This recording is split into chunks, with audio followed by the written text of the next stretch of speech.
சென்னை திரையரங்கில் நடிகர் விஜயின் கில்லி ரீரிலீஸ் பட பேனரை கிழித்த அஜித் ரசிகர் கைது செய்யப்பட்டார்.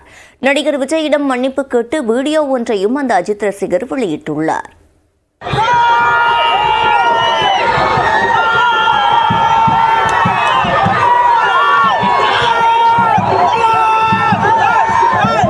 நடிகர் விஜய் நடித்த கில்லி திரைப்படம் 2 வாரங்களுக்கு முன்பு தமிழ்நாடு உட்பட பல பகுதிகளில் ரீரிலீஸ் செய்யப்பட்டது. ஆனால் ரீரிலீஸ் என சொல்ல முடியாத அளவுக்கு புதிய படம் பார்ப்பது போல் மக்கள் கூட்டமாக தியேட்டர்களுக்கு திரண்டு உற்சாகமாக கொண்டாடி வருகின்றனர்.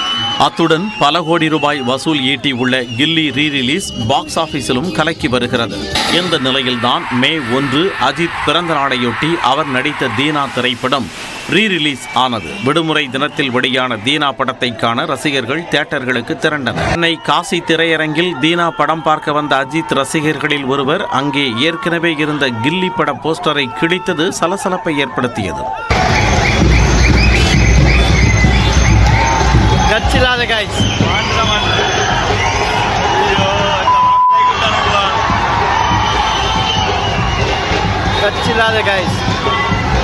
தியேட்டரில் இருந்த பேனரை அத்துமீறி கிடைத்த விவகாரம் பரபரப்பான நிலையில் இச்செயலுக்கு பலரும் கண்டனம் தெரிவித்து வந்தனர். இதனிடையே எபினேஷ் என்ற அந்த ரசிகர் தனது செயலுக்காக மன்னிப்பு கேட்டு வீடியோ ஒன்றை வெளியிட்டார். விஜயை அண்ணன் என குறிப்பிட்ட அவர் தமிழக வெற்றி கழகத்தினரிடமும் மன்னிப்பு கேட்டுள்ளார். காலைல 11 மணிக்கு நான் பசங்களோட காசு தேட்டர் படம் பார்க்கலாம் வந்தேன். தீனா படம் பக்கத்திலே கில்லி பேனர் இருந்தது. ஒரு ஆர்வத்துல பசங்கள்லாம் சேர்ந்து அவங்க கூட என்ஜாய்மெண்ட் பண்றதுக்காக கையில பைக் கீச்சன் வச்சிருந்தேன். அதை வச்சு நான் கிழிச்சிட்டேன். இது மூலயமா அண்ணன் விஜய் அவர்களுக்கும் தமிழக வெற்றி கழக நண்பர்களுக்கும் என்னுடைய மன்னிப்பு நான் கேட்டுக்கொள்கிறேன். மேலும் இது போன்ற சம்பவங்கள் ஈடுபட மாட்டேன்றத தலைவனையும் மன்னிப்பு கேட்டுக்கொள்கிறேன். இதனிடையே பேனரை கிடைத்த ஜாஃபர்கான்பேட்டையைச் சேர்ந்த எபினேஷ் மீது காசி திரையரங்க நிர்வாகம் சார்பில் காவல் நிலையத்தில் புகார் அளிக்கப்பட்டது. தனியார் மருந்தகத்தில் பணிபுரிந்து வரும் அவர் மீது பொது சொத்துக்கு சேதம் விளைவித்தல், ஆபாசமாக பேசுதல் உள்ளிட்ட 2 பிரிவுகளின் கீழ் வழக்கு பதிவு செய்து போலீசார் கைது செய்தனர்.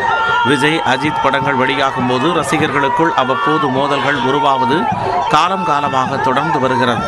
இந்நடிகர்களின் படங்களின் 20 ஆண்டுகளுக்கு பிறகு ரீரிலீஸ் ஆகும் பொழுதும் ரசிகர்கள் இப்படி செய்வது வியப்பாகத்தான் உள்ளது.